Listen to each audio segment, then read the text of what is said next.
오늘은 구약성경 에스겔서 36장 22절로 31절까지 말씀을 제가 봉독하겠습니다. 에스겔 36장 22절로 31절. 제가 가진 성경은 1208페이지, 1207페이지로도 되어 있을 겁니다. 에스겔 36장 22절로 31절. 그러므로 너는 이스라엘 족속에게 이르기를, 주 여호와께서 이같이 말씀하시기를, 이스라엘 족속아, 내가 이렇게 행함은 너희를 위함이 아니요 너희가 들어간 그 여러 나라에서 더럽힌 나의 거룩한 이름을 위함이라. 여러 나라 가운데서 더럽혀진 이름, 곧 너희가 그들 가운데서 더럽힌 나의 큰 이름을 내가 거룩하게 할지라. 내가 그들의 눈앞에서 너희로 말미암아 나의 거룩함을 나타내리니 내가 여호와인 줄을 여러 나라 사람이 알리라. 주 여호와의 말씀이니라.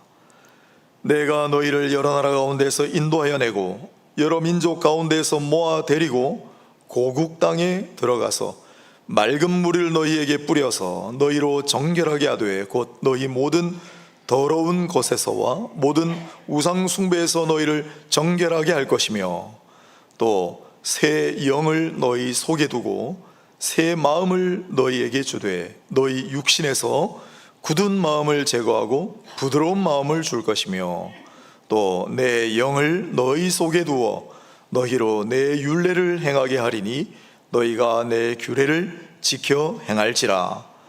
내가 너희 조상들에게 준 땅에서 너희가 거주하면서 내 백성이 되고 나는 너희 하나님이 되리라.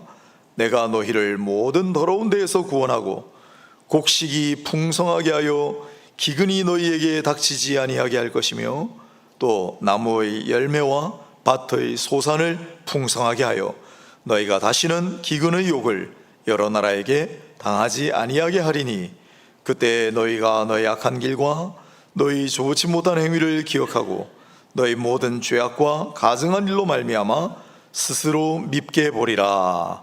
아멘. 오늘은 구약성경 에스겔서 36장 22절로 31절을 본문으로, 제목이 다시 새롭게 하소서입니다. 다시 새롭게 하소서 제목을 가지고 말씀을 함께 묵상하도록 하겠습니다. 복음과 세대라는 제목으로 특별한 말씀들을 전하고 있습니다. 1980년에 인텔이라고 하는 외국 회사가 개인용 컴퓨터로 당시 획기적인 제품을 내놓았는데, 작품에 80286이라는 숫자를 부여했는데, 그 이후부터 이 컴퓨터 이름을 286 컴퓨터라고 부르기 시작했습니다.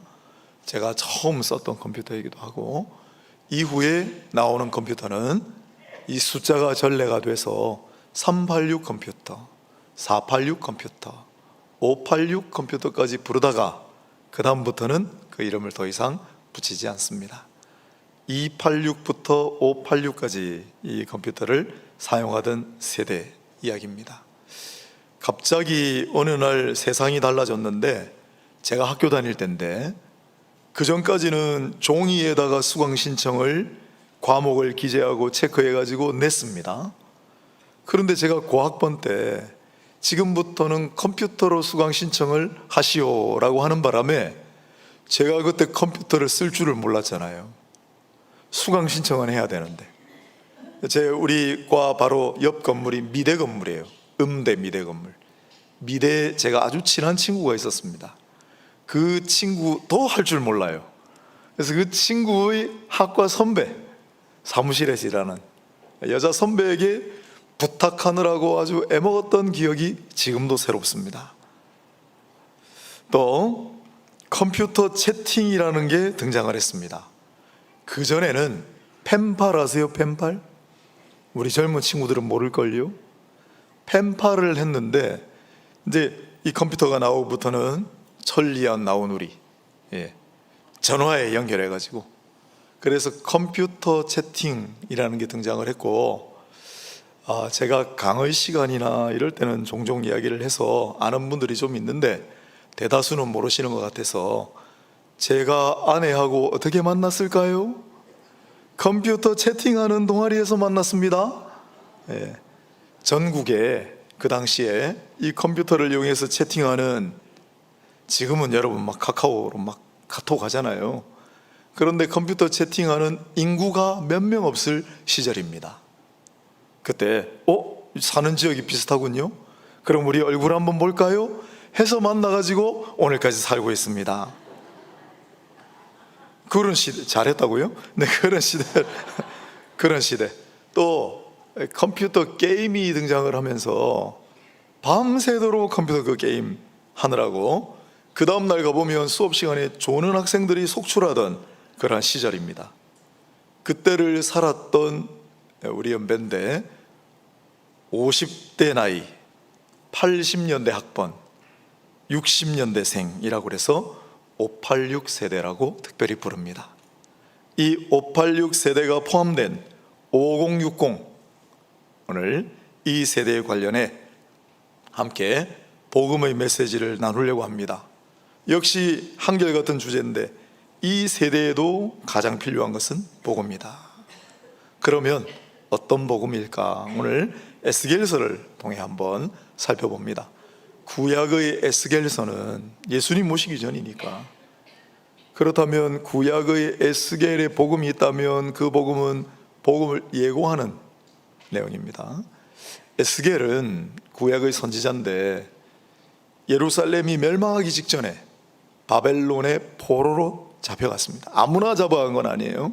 귀족, 왕족들, 아주 똑똑한 사람들을 잡아갔어요.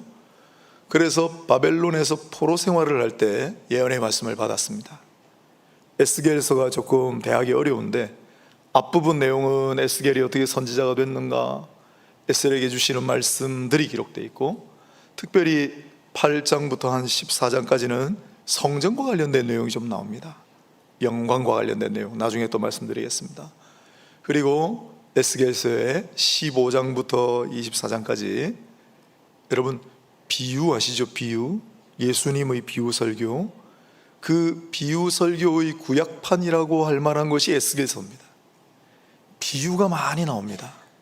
그런 다음에 25장부터 32장까지는 열방신탁이라고 부르는, 학술적으로 열방을 향한 하나님의 심판의 메시지. 하나님은 이스라엘의 하나님만이 아니에요. 열방을 다스리시는 심판의 메시지가 쭉 소개되어 있고, 33장부터 39장까지는 이스라엘 하나님 백성들의 회복에 관한 메시지와, 그리고 곡과 마곡의 마지막 전쟁, 이 세상의 마지막 심판과 관련된 메시지가 들어가 있는 게 이 부분입니다. 그리고 이스라엘 백성들, 하나님의 선민들 회복의 메시지라고 말씀드렸는데, 그 중에 제일 유명한 게 36장, 37장 아닙니까? 37장은 여러분 아마 말씀드리면 다 아실 텐데, 마른 뼈가 다시 살아나다, 그게 37장이에요. 36장은 제일 유명한 게 오늘 25절로 27절입니다. 물과 새로운 영, 나의 영으로 너희를 새롭게 하리라. 이게 에스겔서의 회복의 메시지가 되겠습니다. 그렇다면 오늘 본문도 그 회복의 메시지를 다루고 있는데, 오늘 먼저 본문을 보시면 무엇을 직접적으로 회복하시겠다고 말씀하시는가 한번 찾아보겠습니다. 22절로 23절을 잘 보면은 22절 마지막 부분에 너희가 들어간 그 여러 나라에서 더럽힌 나의 거룩한 이름을, 왜 이렇게 표현하십니까? 하나님의 위대한 백성들이 잡혀서 다른 나라의 포로로 들어갔으니 하나님의 이름이 얼마나 훼손되었냐 이 말입니다.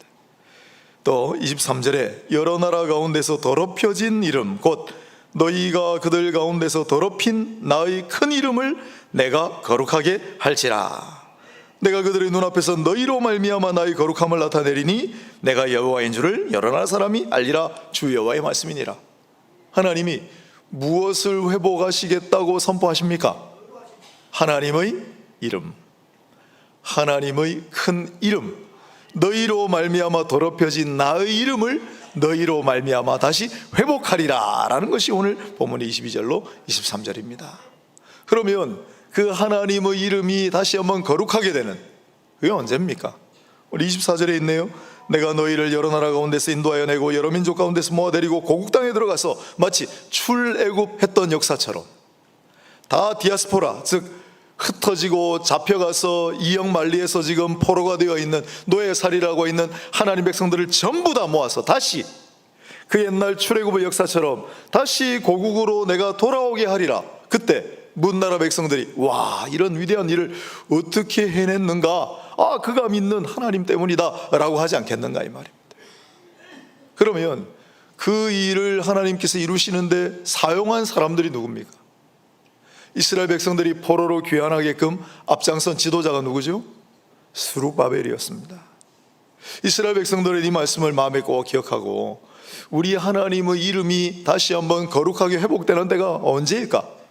누가 그 일을 감당할까? 늘 기다렸어요. 여러분, 큰 바위 얼굴이라는 소설 아시죠? 어느 마을에 사람 얼굴 모양을 한 바위가 있는데, 전설이 그 마을에 정말 훌륭한 위대한 인물이 등장할 건데 그 바위 얼굴을 닮았을 것이다. 어느 날 그 마을 출신의 위대한 정치가가 마을을 들렀습니다. 사람들이 전부 그 정치가가 큰 바위 얼굴인 줄 알았는데 아니었어요. 그 다음에는 큰 사업을 하는 사업가가 그 마을 대생이 들렀는데, 사람들이 역시 그 사업가를 큰 바위 얼굴의 주인공이라고 얘기했지만 아니었습니다. 그 뒤에 이제 이야기잖아요. 마치 그와 같이 이스라엘 백성들이 누가 하나님의 그 이름을 회복할까? 하나님의 거룩한 이름을 다시 한번 거룩하게 할 자가 누군가 늘 기다렸어요. 스룹바벨이 이스라엘 백성들을 이끌고 다시 고국으로 돌아왔을 때, 스룹바벨이 그가 아니겠는가? 그러다가 세월이 흘러 위대한 선지자들이 등장합니다. 선지자들을 볼 때 모세가 예언한 게 있거든요.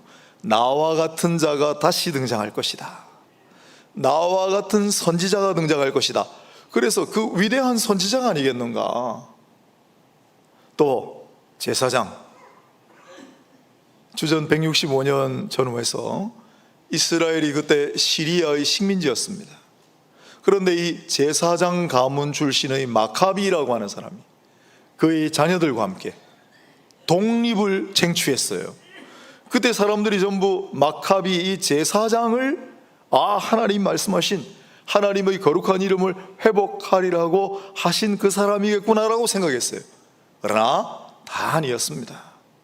그럼 누굽니까? 하나님의 이름이 거룩히 여김을 받는 진정한 회복이 언제 일어납니까? 누구로 말미암아 일어났습니까?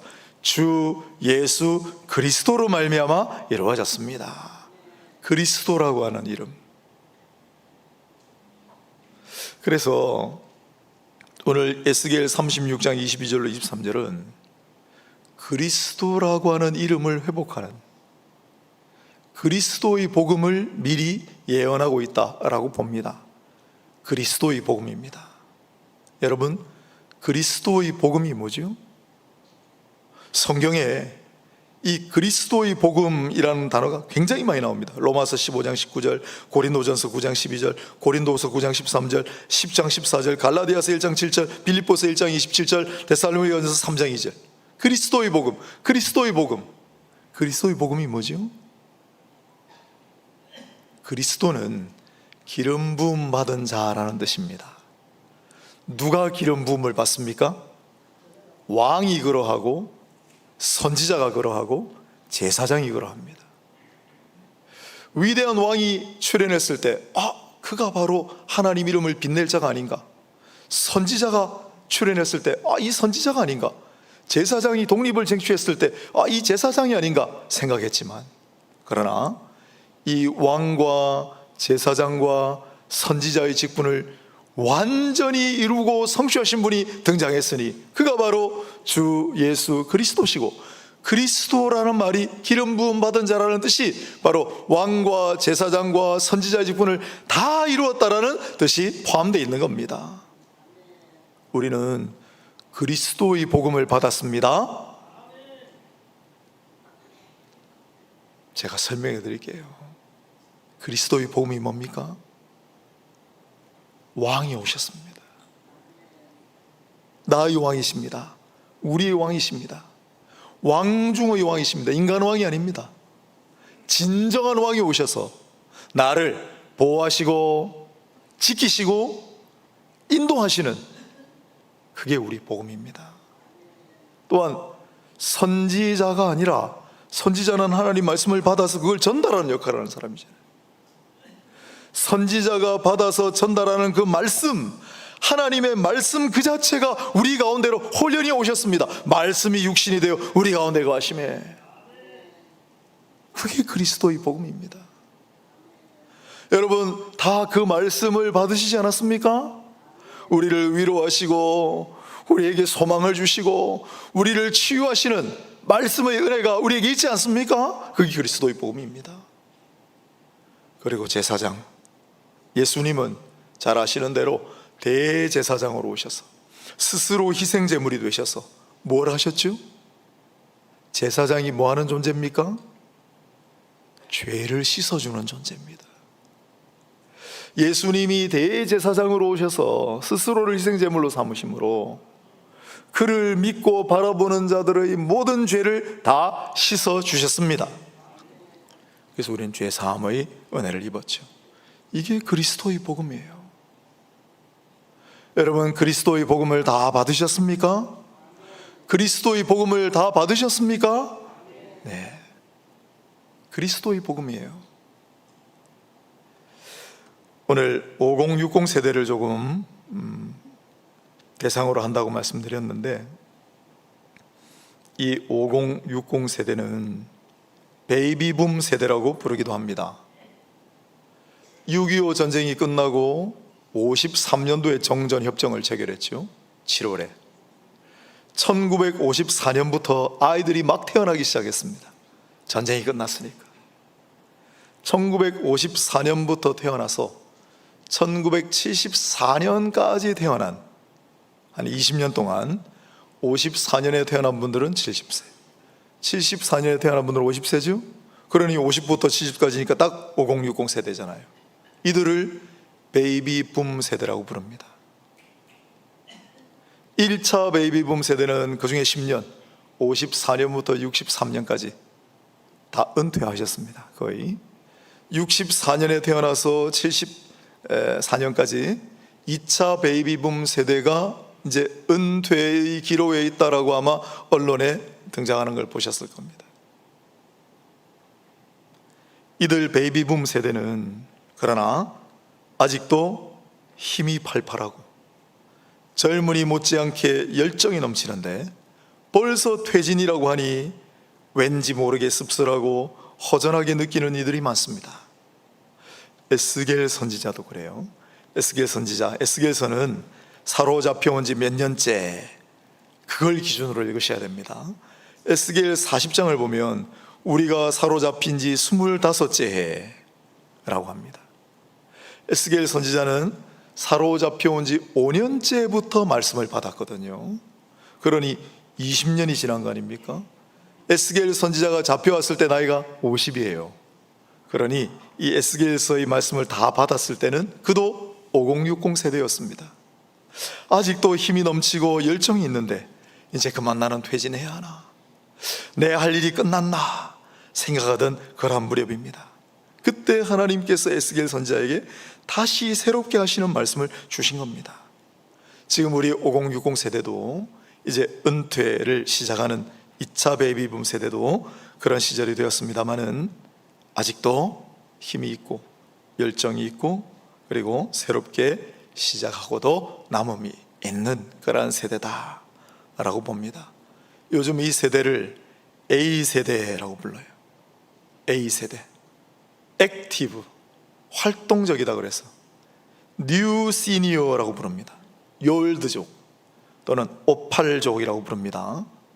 영어 약자인데 전부 공통적으로 들어가는 게 뭐냐면 젊음이에요. 아직도 젊어요. 그리고 액티브, 활동적이란 말이 들어가요. 이들은 이제 은퇴 운운하고 있습니다마는 우리 전체 인구의 30%를 차지하는 막강한 집단입니다. 우리 교계에서도 교회에서도 교회의 정말 중요한 일들, 중요한 직분을 차지하는 사람들을 우리 교회에서 조사를 해봤어요.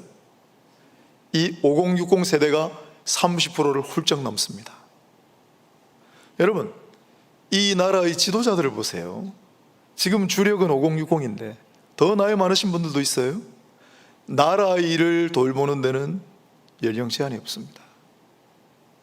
그렇다면 그리스도의 복음을 받아들이고 그리스도의 복음을 누군가에게 가르치고 그리스도의 복음을 전파하는 데는 연령 제한이 없는 겁니다.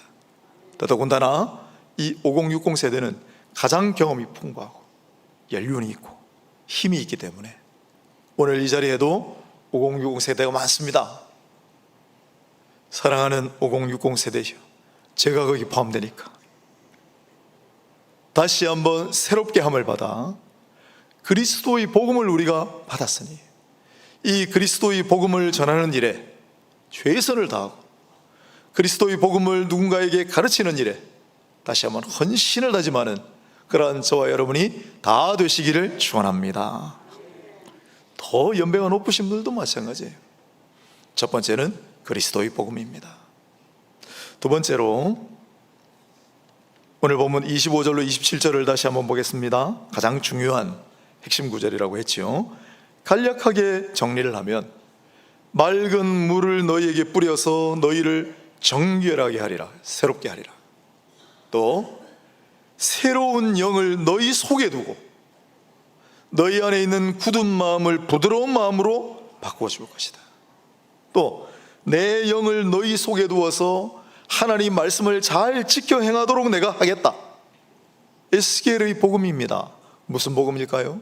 여러분, 새로운 물을 뿌려서 정결하게 하고 내 영을 너희에게 줘서 부드러운 마음으로 바꾸어주고 중생하는 겁니다. 또한 새로운 영을 주어서 말씀을 순종하게 하는, 이게 이루어졌습니까? 만약에 이 예언이 이루어졌다면 언제 이루어졌습니까? 누구를 통하여 이루어졌습니까?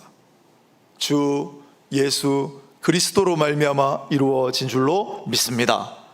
여러분, 물을 뿌려서 정결하게 하고 피로 말미암아 깨끗하게 하고 죄를 사함받고 새로운 영을 주심으로 말미암아 거듭나게 하는 것은 오직 예수 그리스도의 십자가 위에서만 일어난 사건입니다. 요한복음에만 기록되어 있는데 예수님이 십자가에 매달려 돌아가셨어요.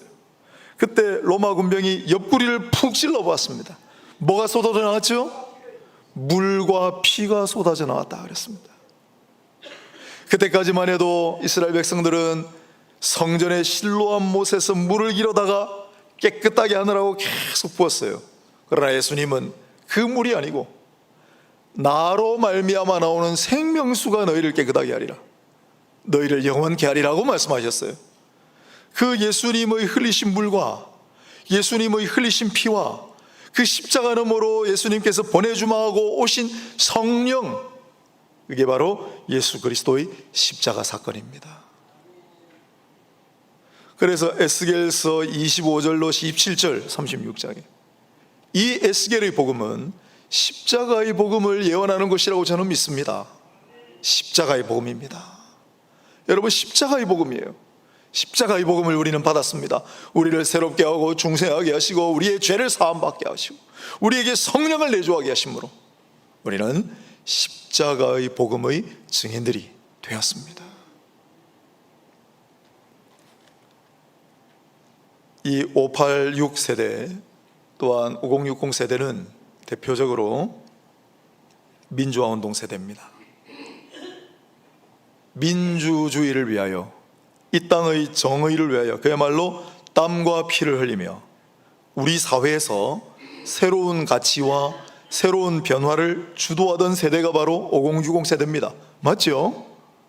교계에서도 학생 기독교 운동 SFC 같은 거, 또 기독 실업인 협회 운동 CBMC, 요 우리 전국 회장 역임하신 장로님 여기 계시잖아요. 뿐만 아니라 하나님 나라 운동, 기독교 윤리 실천 운동, 이러한 교계에서의 새로운 가치와 새로운 변화와 새로운 운동을 주도하던 사람들이 바로 이 세대입니다. 요즘 이들을 부르는 신조어가 하나 더 생겼습니다. 외비족이다. WAVY인데 영어를 써서 좀 미안합니다만은 W는 wealthy, 좀 재력이 있어요.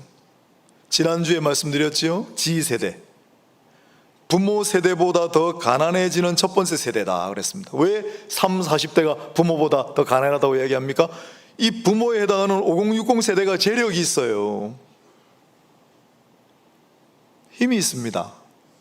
그리고 액티브, 활동적이고, 그 다음에 V, value, 가치를 굉장히 중요하게 여깁니다. 아까 말씀드렸잖아요. 새로운 가치, 새로운 변화, 새로운 운동을 추구하던 사람들이라고.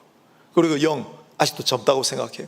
열정이 있고 재력이 있습니다. 힘이 있고 그 자기들이 소중히 여기는 가치를 충분히 그걸 고수하고 전파하고 유지하고 할 수 있는 능력이 있는 사람들이에요. 그렇다면 그리스도인에 국한해서 생각한다면 이 5060 그리스도인들이 붙들고 살아가는 가장 중요한 핵심 가치가 뭡니까? 십자가의 복음인 줄로 믿습니다. 십자가라는 가치입니다. 여러분, 이 세상에, 아니 우주가 생겨난 이후로 가장 궁극적인 새로운 변화, 새로운 운동은 십자가밖에 없습니다. 예수님의 십자가야말로 정말 숱한 백성들 인생을 바꾸었고 사회를 달라지게 했으며 역사를 변화시켰습니다. 예수님의 십자가, 이 십자가의 복음. 이들은 여전히 이 십자가의 복음을 들고 이 십자가의 복음을 체험하고 그리고 이 십자가 복음을 위해 희생하고 헌신했던 세대고, 그리고 충분히 힘과 능력이 있으므로 앞으로도 이 십자가의 복음을 단단히 붙들고 이 십자가의 복음을 들고 앞으로 전진해 나가는 강력한 전사들이 다 되시기를 주님의 이름으로 부탁을 드립니다. 지난주에 한 분이 하늘나라 가셨습니다. 제가 너무 슬펐어요. 조정도 앉아 계시던 분인데 이분은 우리 교인은 아니시고 인근교회 원로 장로님이십니다. 우리 교회 성전 입당을 정말 자기 일처럼 기뻐하시고 우리 새성전 들어오고 난 다음부터 계속해서 우리 교회에서 예배를 드리셨습니다. 제가 늘 웃으면서 장로님, 원로 장로님이 딴 교회 오면 어떡합니까? 본교회 가서 예배 드리세요. 다음 주에는 오지 마세요. 다음 주엔 보지 맙시다. 매 그랬는데 폐 섬유증을 좀 앓으셔가지고 폐가 딱딱하게 굳어가는 병인데, 그런데 근본적인 치료는 폐를 이식하는 거라 기도를 해왔는데 어느 날 장기 기증자가 나타났어요. 그래서 폐 이식 수술을 받게 되셨습니다. 목사님, 제가 좀 가서 치료하고 이제 수술을 이번에 받게 됐는데 잘 수술 받고 난 다음에 회복되면 꼭 교회 갈게요. 얼마 전에 통화했습니다. 그런데 지난주 화요일에 아드님으로부터 아버님이 소천하셨습니다. 아니 이게 웬일인가?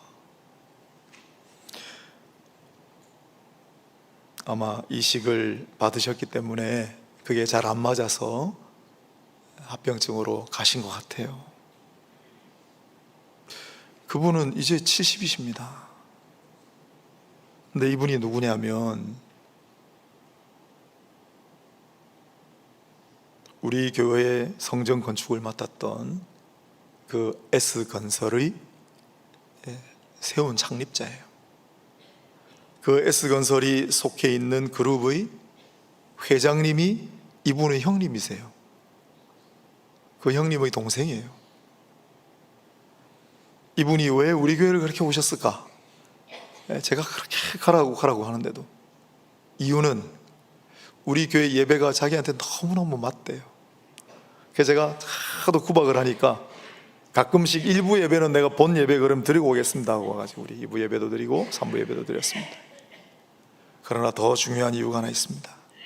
이분이 너무너무 미안해 하셨어요.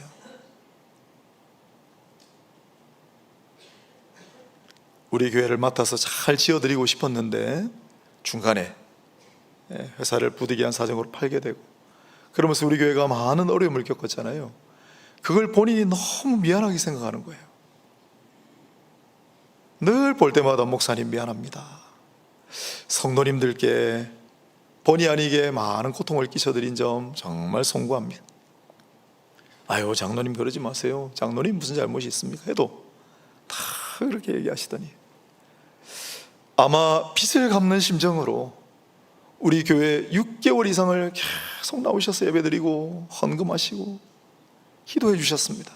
그리고 다 끌어안고 하늘나라로 가신 걸로 생각이 들어요.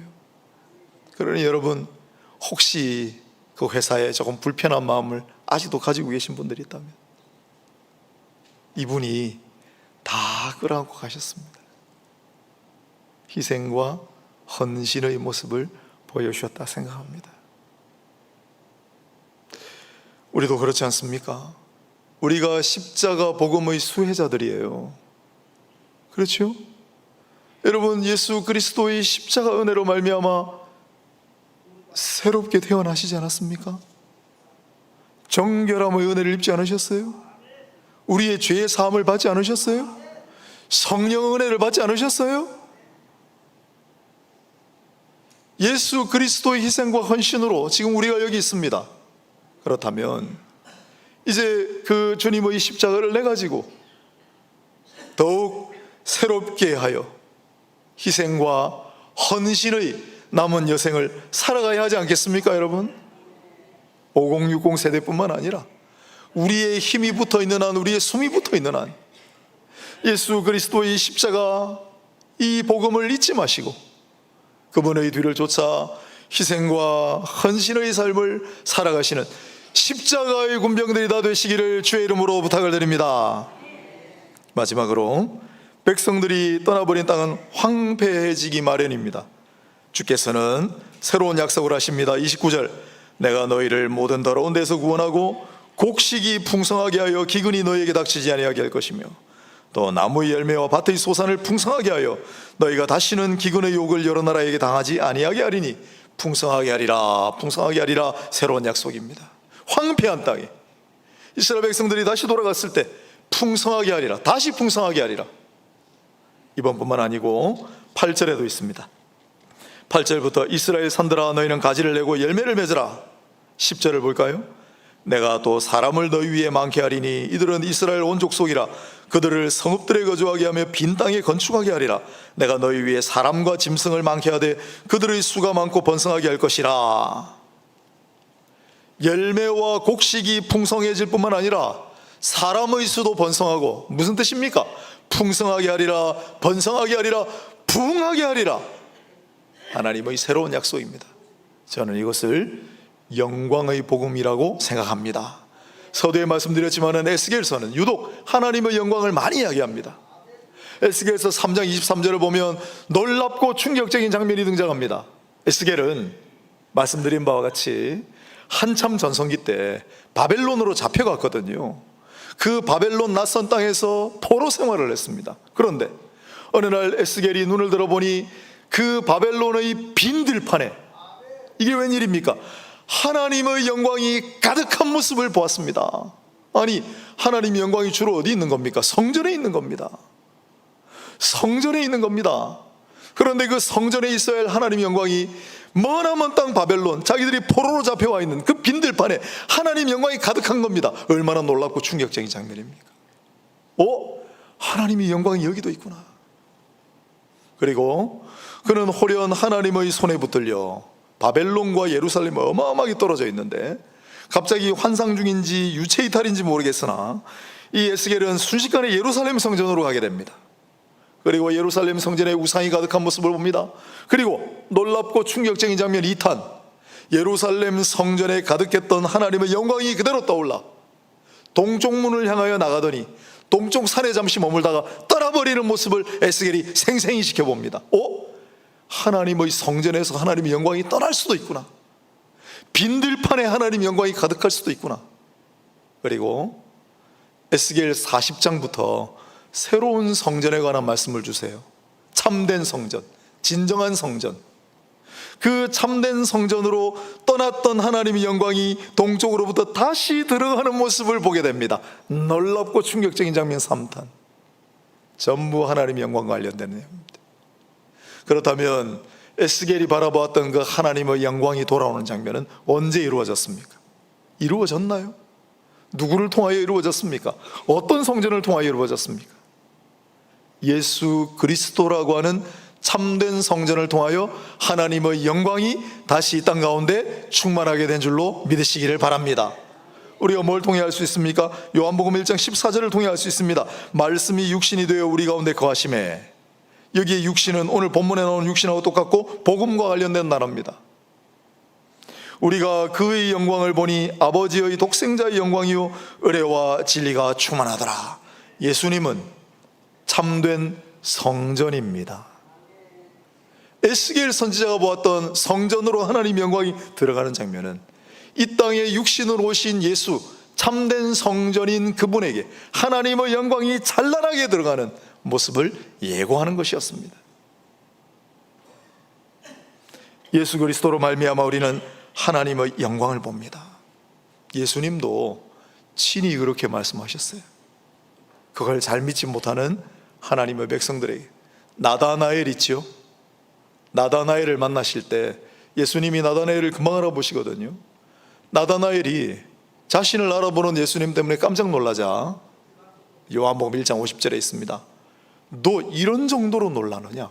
앞으로 너는 더 큰 일을 보게 되리라. 더 위대한 하나님의 영광을 보게 되리라는 겁니다. 마르다에게도 주님이 말씀하셨어요. 요한복음 11장 40절에 있습니다. 마르다야, 내가 너에게 말하지 않았느냐? 너가 믿기만 하면 하나님의 영광을 보리라 하지 아니하였느냐?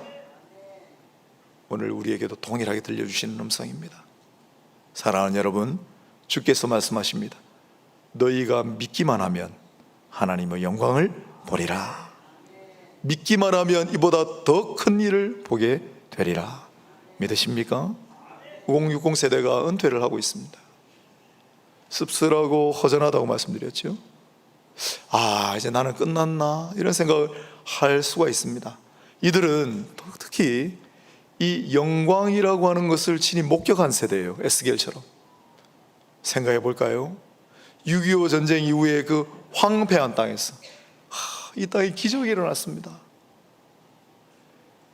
빌딩이 세워지고 아파트 단지가 들어서고 공장이 들어서고 영광입니다.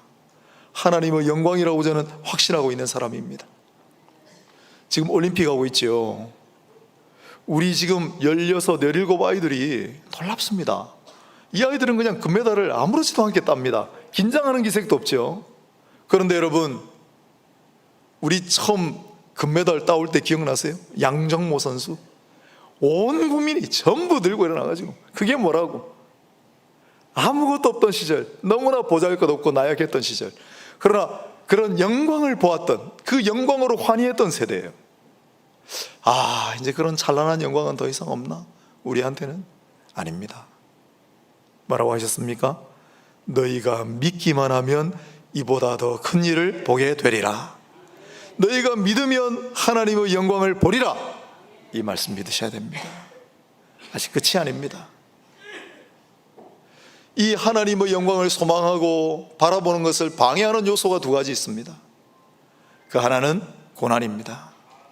5060 세대, 7080 세대도 마찬가지인데, 돈이 있고 힘이 있고 아직 열정이 있고 아직 젊음이 있다고 그랬습니다. 그런데 그 20, 30대하고 비교할 바는 아니죠. 왜냐하면 5060 세대가 되면 한 번도 생각해 보지 못한 뜻밖의 손님들이 찾아옵니다. 어느 날 병이 걸리고 육신이 연약해지고 한 번도 상상해 보지 못했던 새로운 고난이 찾아옵니다. 깜짝 놀라고 당황하게 됩니다. 이제 내 영광은 끝났나? 내 시대는 저물었나? 아닙니다. 아닙니다. 예수님 말씀하셨어요.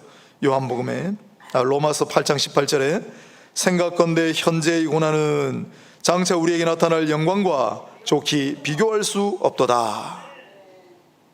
고린도후서 4장 4절에 우리에게 영광을 바라보고 소망하게 하는 마음을 방해하는 두 번째 요소가 등장합니다.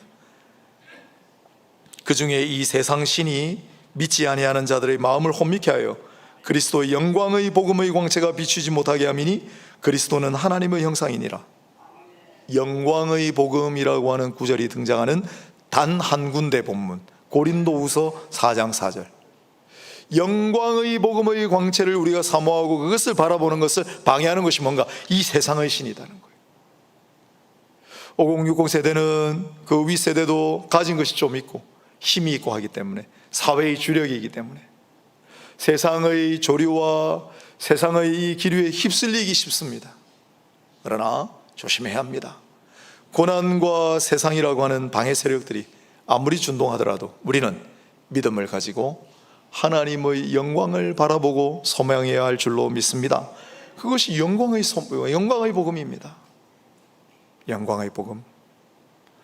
오늘 5060 세대를 중심으로 복음에 관한 메시지를 조금 전하려고 했습니다. 말씀을 정리해 보면 첫 번째는 그리스도의 복음이에요.